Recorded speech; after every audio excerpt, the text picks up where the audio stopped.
as various nations and power groups struggle for supremacy over this new world government, and how everybody else in the entire world seems to know what's going on except the American citizens who have been kept in the dark.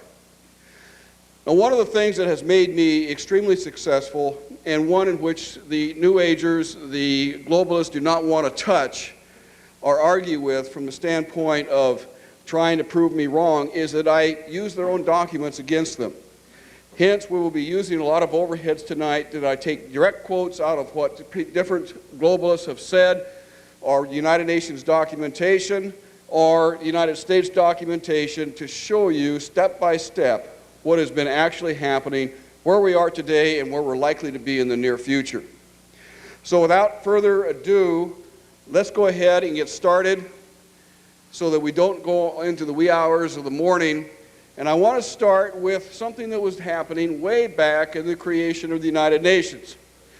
The United Nations, when it was sold to the American people back in 1945, we were told basically that there was no intention on the part of any of the leadership in the world to make the United Nations into a world government. Well, that's not true. The following year, Assistant Secretary William Benton made a speech before UNESCO. That was the first year of a UNESCO, in which he said, and I quote, "As long as a child breathes the poisoned air of nationalism, education and world-mindedness can produce only precarious results. As we have pointed out, it is frequently the family that infects the child with extreme nationalism. The school should therefore use the means described earlier to combat family attitudes that favor jingoism, or as it's defined, nationalism, and we shall see presently recognize in nationalism the major obstacle to the development of world-mindedness. We are at the beginning of a long process of breaking down the walls of national sovereignty.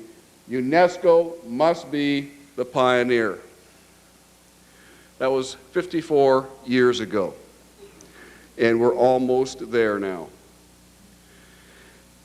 Perhaps by the end of the year 2001, we will have a world government. Now, it may not happen that soon, and we'll discuss the ins and outs and the ramifications of what's liable to happen a little bit later on in my discussion. One of the things that we need to recognize as to how this is being done. And the best, most succinct diagram or illustration of this that I could find comes from a man by the name of Professor Carroll Quigley, who was a Harvard economist, who also, or historian, and also was at George Washington University. Is that right? That seems wrong for some reason. Georgetown University, thank you. In Washington, D.C., where he taught William Jefferson Clinton.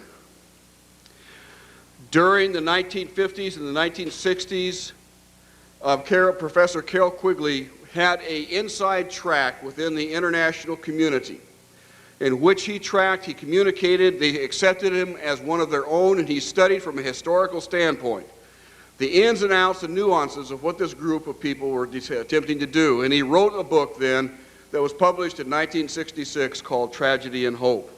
Some of you may have a copy of this. It's about that thick. It's over 6,000 pages long.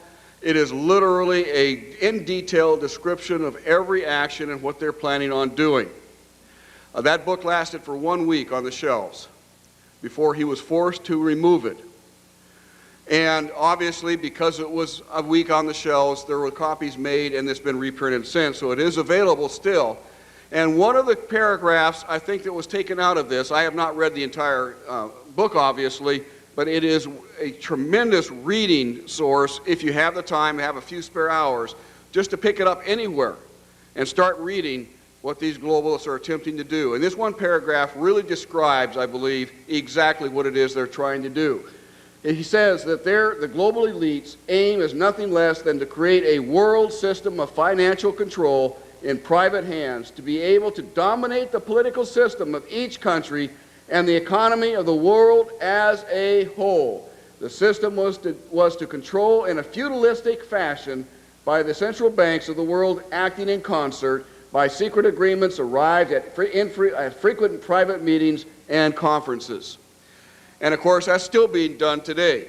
It's primarily through the financial community, the global financial community, primarily of the United States and Britain, that is advancing this world government, but also all of the European market, the European Union, as we'll see a little bit later on.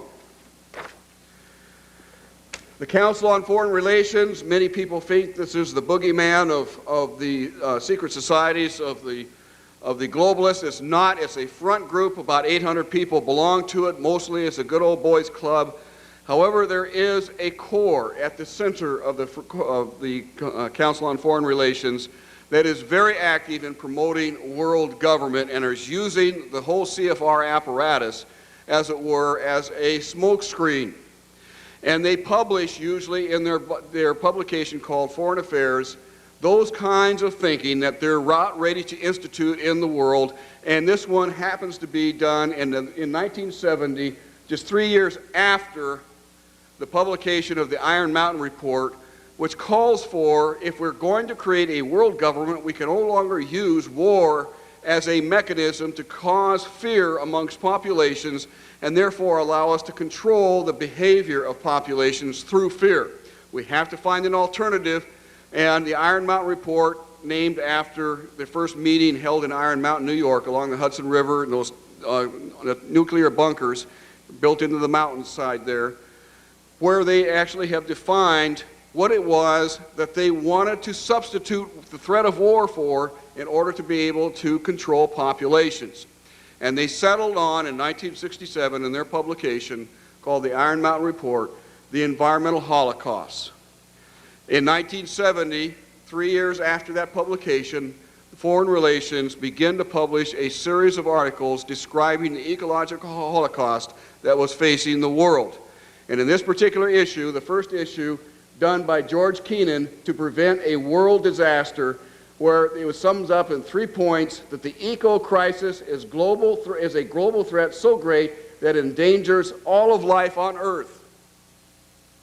In other words, it's going to affect all of us if we don't do something about it.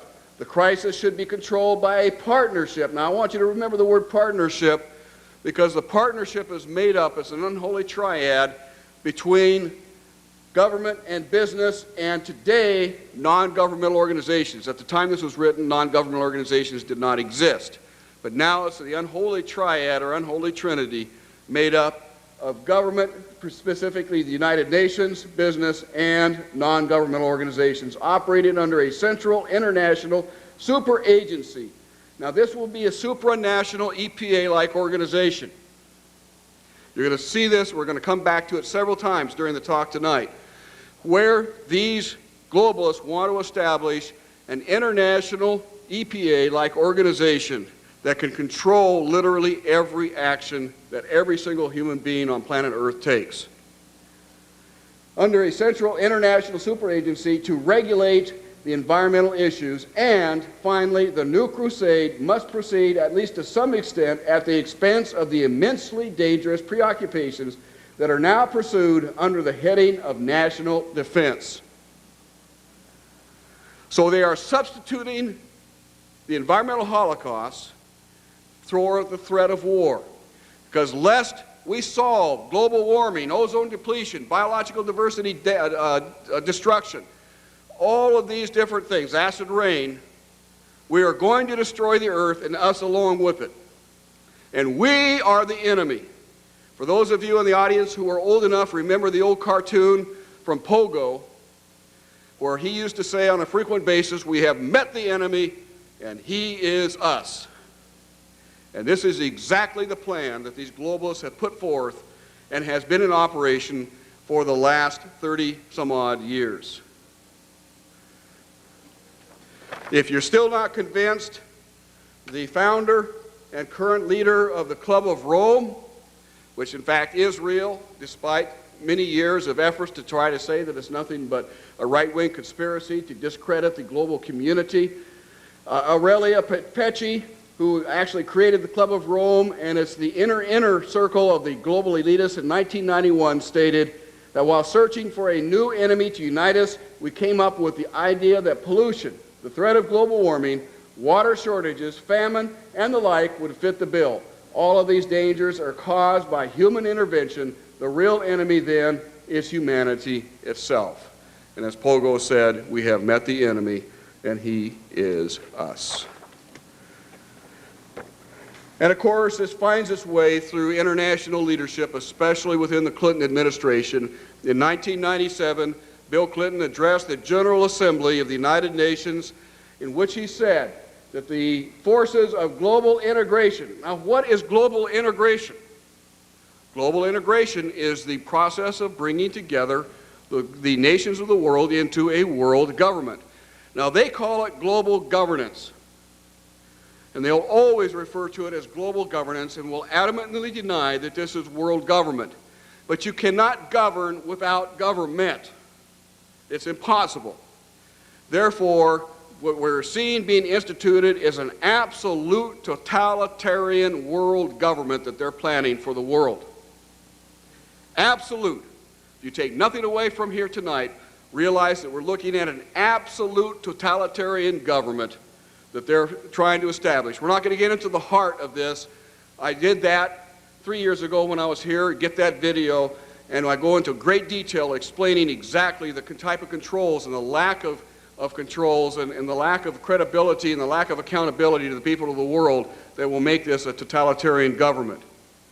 So what Bill Clinton is saying, that the forces of global integration are a great tide inexorably wearing away the established order of things. Now, what is the established order of things here in the United States? It's our U.S. Constitution, for instance. Our civil rights. The fact that we are a government of the people, by the people, and for the people. That's the established order of things. And of course, they want to reverse this so that the people are merely tools of the state, where we revert to a statist type of government in which the state is all powerful. Going on, he says that people are susceptible to the misguided protectionism, to the poisoned appeals of extreme nationalism, and the ethnic, racial, and religious hatred. New global environmental challenges require us to find a new strategy of security. This word of security is a very big word in their vocabulary. They use it to justify all kinds of things. Nations have begun to put that strategy into place through a new network of institutions and arrangements. Through this web of institutions and arrangements, nations are now setting the international ground rules for the 21st century, isolating those who challenge them from the outside, unquote. And folks, do you feel isolated? Well, you now know that it's by design. It's not accidental. I think you probably realized that before. But it is happening, and we are being isolated from telling our side of the story to the American people to help them understand and make adequate and righteous decisions when the opportunity presents itself. The question is then, how do they do it? How in the world are they getting this agenda from the international level down to the local level? Well, they've got a plan for that too. Now, on the environmental side, there's probably a number of different plans, but from the environmental side, you have an organization called the IUCN, the International Union for the Conservation of Nature. Been in existence since the United Nations was created. It's not part of the United Nations Charter. It's a scientific advisor to the United Nations. But through the IUCN, such programs as ecosystem management, American Heritage Rivers, the Clean Water Initiative, the Endangered Species Act, and all the rules and regulations of the EPA, U.S. Fish and Wildlife Service, the U.S. Forest Service, the U.S. Park Service, and so forth, are directly related. We're going to explain how that happens in a few moments, but before we do, I want to determine, or I want you to understand what the purpose of the IUCN is, or this International Union for the Conservation of Nature. The purpose is to promote an alternative model for sustainable communities and lifestyles. Yes, you heard it right. The whole concept of sustainable developments come right out of the IUCN. And it's all over America now, based on eco-spiritual practice and wait a minute, now what is eco-spiritual practices and principles? Well, we're about to find out, because it affects you in a very, very negative way. To accelerate, as it says, this transition to a just and sustainable future, the problems that we face in the world today, humanity must undergo a radical change in its attitudes, values, and behavior. In response to this situation, a new global ethics is taking form and is finding its expression in international law. How in the world are they able to get it into international law? Well, you're about to find out. One last thing, these eco-spiritual practices and principles, and according to the United IUCN, in a biocentric approach, this is what they call it. In a religious context, it's called pantheism, the belief that nature is God. But in a biocentric approach, says the IUCN, the rights of nature are defended first and foremost on the grounds of the intrinsic value of animals, plants, rivers, mountains, and ecosystems, rather than simply on the basis of the utilitarian value or benefit to human beings. In other words, nature comes first. Nature's needs comes before man's needs. And we're going to see some very classic examples of that as we go through tonight's discussion. And one of the things that we told the Senate in August of 1994 was that this treaty had not been written, but was going to be dependent upon a base document written by the United Nations called the Global Biodiversity Assessment. The U.S. Senate called the United Nations and asked for the Global Biodiversity Assessment. It was supposed to be in draft form, only to be told by the United Nations they had no idea what the Senate was asking for. They had not authorized the writing of this document. They had bad information, go back and ratify our treaty. However, one of our men, there was 4 of us, one of the people knew somebody in New York, that knew somebody in England, that knew somebody in Germany, that knew somebody else, and we finally got a copy. It was the chapter 10 of this document. It was 300 and some odd pages long. The final document in published form is 1,140 pages long. And we scanned this document. We found it to be the most anti-human document that we could possibly imagine. And again, I go into far more detail. If you look up on the previous visit that I made with you, I go into detail with this document. I'm only going to touch on some high points here tonight. But it breaks it up, their view of reality, as it were, into 2 worldviews in the world today. The first worldview is of the Western worldview. That's the one that we live in today. And they say that the Western worldview is characteristic of large-scale societies heavily dependent upon resources brought from considerable distances. It is a worldview that is characterized by the denial of the sacred attributes of nature. Whoa, now wait a minute. Denial of the sacred attributes of nature? This is out of the United Nations documents. It goes on to say, which became firmly established about 2,000 years ago with the Judeo-Christian Islamic religious traditions. To direct aim at all monotheistic belief systems, especially that of Christianity.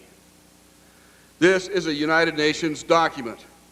It goes on page after page deriding Christianity as the primary source for all the evils done to the environment today. It does describe its own view of reality as this worldview. They call it the traditional worldview.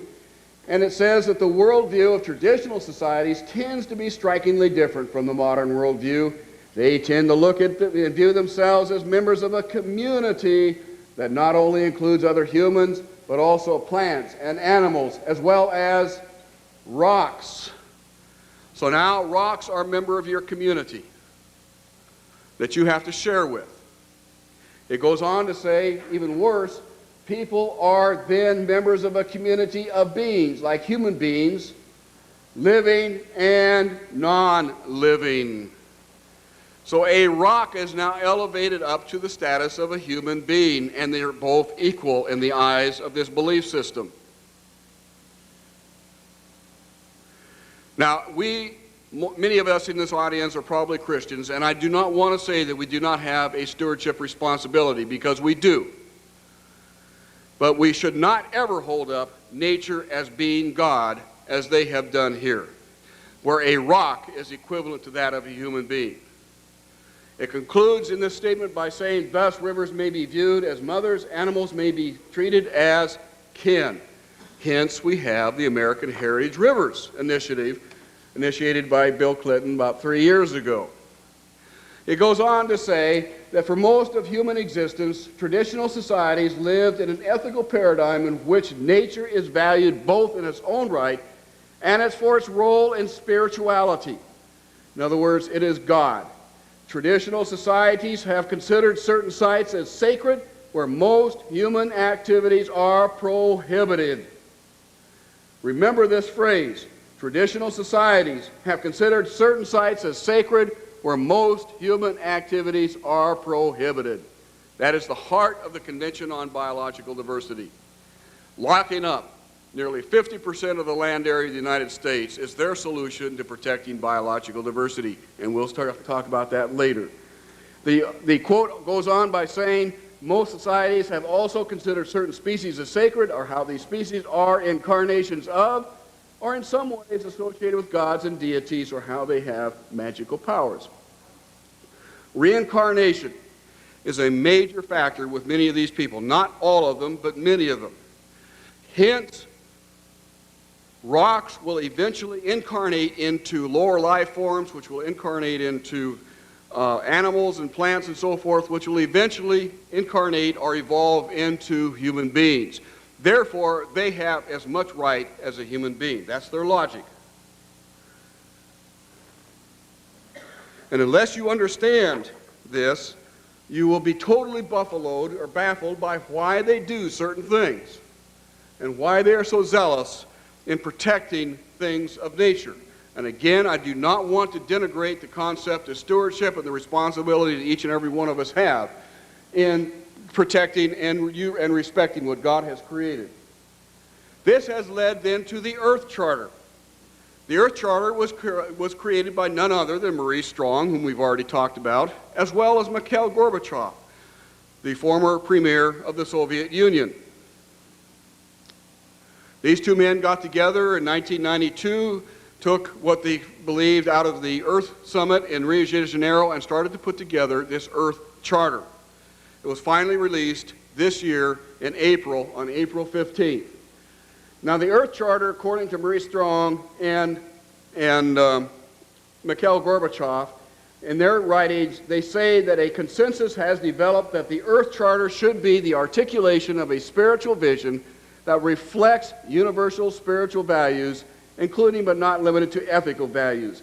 A people's charter that serves as a universal code of conduct. Remember that. This is universal. Every one of us is going to have to ascribe to this particular concept. Universal code of conduct for ordinary citizens, educators, business executives, scientists, religious leaders, even the pastors of Christian churches will have to accept this new earth-based ethic called the Earth Charter. Going on, Mikhail Gorbachev and Maurice Strong say that the Earth Charter initiative reflects the conviction that a radical change in humanity's attitudes and values is essential to achieve social, economic, and ecological well-being in the 21st century. The Commission plans to circulate the final version of the Charter as a People's Treaty beginning in mid-1998. The Charter will be submitted to the United Nations General Assembly in the year 2000, which has been done. They are now considering the Earth Charter for ratification. And there is a treaty that's awaiting in the wings of the IUCN called the Covenant on the Environment and Development, that as soon as the United Nations accepts the Earth Charter, will be brought out as an international treaty for the nations to sign that will put into legal force the various provisions of this particular creed. This has real-world ramifications. The Bureau of Land Management, of which California has much, most of the eastern United States does not have any Bureau of Land Management land, but the western half of the United States does. In fact, the Bureau of Land Management controls most of western land. They came out in 1994, in March 30th of 94, with a plan called the Ecosystem Management. And in the chapter called the Human Dimensions of Ecosystem Management, the objective and purpose of that particular chapter states that all ecosystem management activities should consider human beings as a biological resource. In other words, you and I are nothing more than biological resources for these elite people in the Bureau of Land Management to manage. We have no more value than the rocks and the trees that they also manage. This right out of a government document, and needless to say, we took this to the U.S. Congress, and it's created quite a stir back in 1994. That language is no longer in there. But the very fact that it was shows the mentality of these people. And that mentality was brought out very clearly this past year, the great fire season of the year 2000, in which we literally saw nearly 7 million acres burn up, primarily in southern Idaho and Montana, but really all over the western United States. It was a bad fire year. We were going to have a lot of fires, a lot of major fires. The problem was that because of this belief system that permeates the U.S. Forest Service and the Bureau of Land Management now, many of these fires, the actual fire officials argued for as many as 3 days before they lifted the first shovel against those fires, whether or not they should send bulldozers in to build fire lines, because they may rip out a plant or two of an endangered species. 3 days they waited. And of course, if any of you have had fire management experience, and I have, while I was working, I have my degree in forestry, and while I was working in my younger years, I fought many project fires, and I'm very familiar with how to fight fires, especially in that part of the country, because I had my education in the western part of the United States. This is not the way you fight a fire. You put crews in there immediately, and you start building fire lines to contain that fire when it's still just a few hundred acres. If you can control that fire in the first 5 or 6 hours, chances are you can keep it to several hundred acres. By arguing for 3 days whether or not they should build fire lines, whether or not they should use retardants, airplane dropped retardants, because some of those retardants may drift into streams and cause pollution in the streams, which could damage the aquatic life and some of the trout, the endangered trout, the bull trout. Meanwhile, while they're arguing about it, the fire advanced from several hundred acres to several thousand acres to 100,000 acres to 500,000 acres. The streams were boiled dry, the trout were killed, while they were back in the camp arguing whether or not they should be using these fire suppression techniques. This is the real world lunacy of this belief system.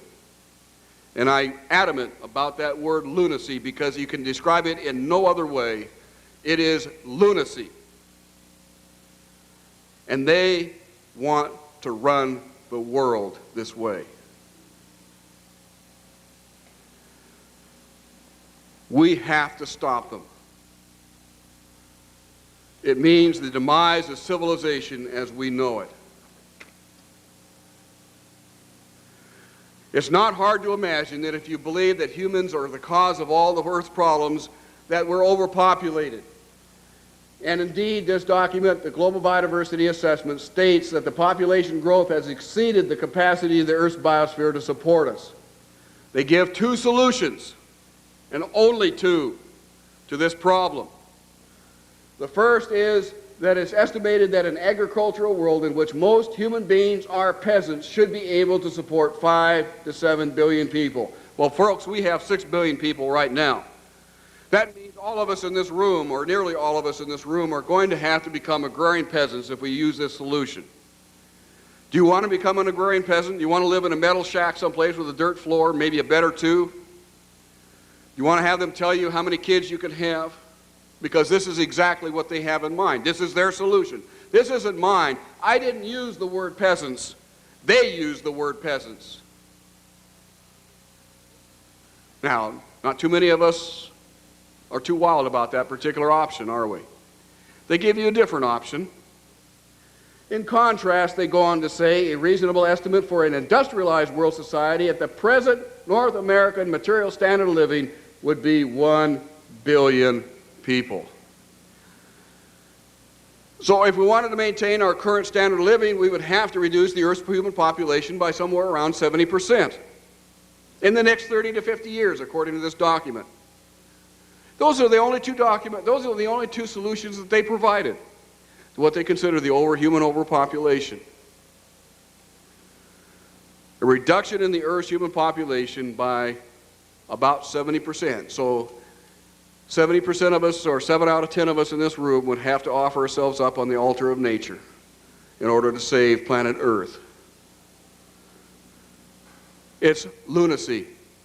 It's absolute lunacy. It's what's led Jacques Cousteau, the famous oceanographer, you've seen many of his programs on television, to tell UNESCO in 1993, about 3 years before he died, that the only hope of saving planet Earth is to eliminate 350,000 human beings a day.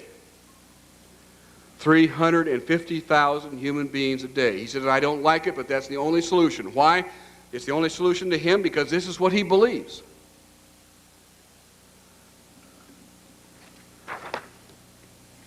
Now, the United Nations was wise enough not to put in a method of how they're going to eliminate 70% of the Earth's human population in the next 30 to 50 years. That would have probably caused too many eyebrows to rise. But in a different part of the document, they gave a pretty good hint as to how they planned to do it. They go on in the agricultural section, he says that fertilizers have played an essential part in producing the world's harvest is undisputed. In other words, they're saying that the Green Revolution from the 1970s, 60s, and 70s that actually doubled, quadrupled, and so forth food production that fed the world with an increasing population. Yes, we had starvation, but it wasn't because there wasn't enough food. It was because of poor distribution or more likely corrupt governments. They recognized that the Green Revolution solved the problem. But they go on to say, it is estimated that if the use of fertilizers ceased, the world's harvest would be cut almost in half. It goes on to say, however, the negative side of the equation is that nitrates from fertilizers seep into the groundwater aquifers and so forth, and therefore we must reduce or eliminate the use of fertilizers. Now, I realize there is a lot of good evidence to suggest that we just can't pour fertilizers on and expect to have the nutrition that we should have. I'm not going to get into that discussion tonight. The fact that I want to get into is the fact that they're willing to take a course of action that would reduce the world's food production by 1/2, in this case, probably more because they would also reduce the use of pesticides, knowing full well what would happen if they did that we would lose 50 to 60 to 70% of the Earth's human population in the next 30 to 50 years. It's astonishing. It literally is astonishing what this belief system will do to the mind of an otherwise normal thinking human being, willing to kill and subvert their fellow man for the good of their god, planet Earth, or the Greek goddess Gaia. They also discuss property rights in this particular document. They say that property rights are not absolute, they're not unchanging, they're not inalienable like our Constitution and the Declaration of Independence states. Rather, they are a complex, dynamic, and shifting relationship between two or more parties over space or time. In other words, whatever the United Nations says they are, whenever the United Nations wants to change the definition. You can continue to pay the taxes, but the United Nations is going to be able to tell you what you can and cannot do. This was reaffirmed as I was on the evening of the 29th of September 1994. We had gotten this document FedEx to us. I'll explain how in a little while. But we had this document explained to, or FedEx to us, Chapter 10, and we divided up the responsibility as who's going to read what. And I was reading very fast in this document, highlighting things I wanted the U.S. Senate to see. And I came across this statement right here. Property rights can still be allocated to the environmental public good, but in this case they should be restricted to usufructual or usufructual. What in the world is usufructual? I had no idea. I thought it was a swear word. I had to go look it up in my dictionary, and the dictionary I used was a 1956 Collegiate Dictionary, Webster Dictionary. Shows you how old I am. And in that dictionary, I was stunned to read that the concept, it's not that way it's written, it's very much softened in today's dictionaries. You can still see it there, but it's not as clear-cut as the dictionary I used, and that basically said that the concept, the usufruct concept, was first developed by the Romans in the Roman Empire, and it means the Caesar owns everything. And he allocates out by right and privilege to those whom he wants the right to grow crops, the right to build a home, the right to build a business, whatever it is that these people want to do. You have to kowtow, you have to grovel before the local governor in order to be able to do that, because he holds all the property rights. And this is the concept that the United Nations is advancing for the entire world through this treaty called the Convention on Biological Diversity. I'm going to shift away from that particular treaty and take a quick look at another treaty that you've been hearing a lot